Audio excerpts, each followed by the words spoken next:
جی السلام علیکم۔ آج کل سوشل میڈیا پہ یہ بات کافی سننے اور دیکھنے کو مل رہی ہے کہ آپ رزق کے اصول کے لیے فلاں وظیفہ پڑھیں، فلاں عمل کریں، اس طرح کریں، اس طرح کریں۔ تو میرے خیال سے رزق کے اصول کے لیے اس سے بڑا آسان مختصر عمل کوئی ہو ہی نہیں سکتا۔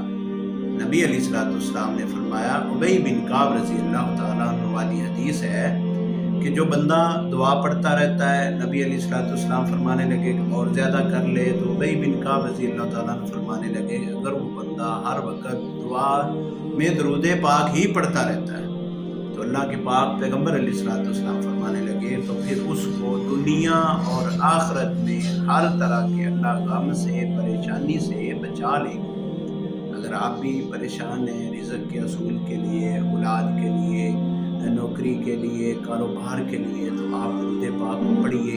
اور اس کا ایک اور بڑا فائدہ ہے، اللہ کے پاک پیغمبر علیہ السلام فرماتے ہیں کہ جو بندہ ایک مرتبہ درود پاک پڑھتا ہے نا، اللہ اس پہ 10 رحمتیں کرتا ہے، 10 درجات بلند کرتا ہے، 10 نیکیاں اور 10 گناہ معاف کرتا ہے۔ ہم کہتے ہیں نا فلاں بندے پہ بڑی رب کی رحمت ہے، تو آپ بھی اس رحمت کے مستحق ہو سکتے ہیں، آپ بھی وہ رحمت والے بن سکتے ہیں اگر آپ درود پاک پڑھیں تو۔ آپ درود پاک کثرت سے پڑھیں، انشاءاللہ اللہ زندگی میں آپ کی کوئی دعا بھی رد نہیں کرے گا۔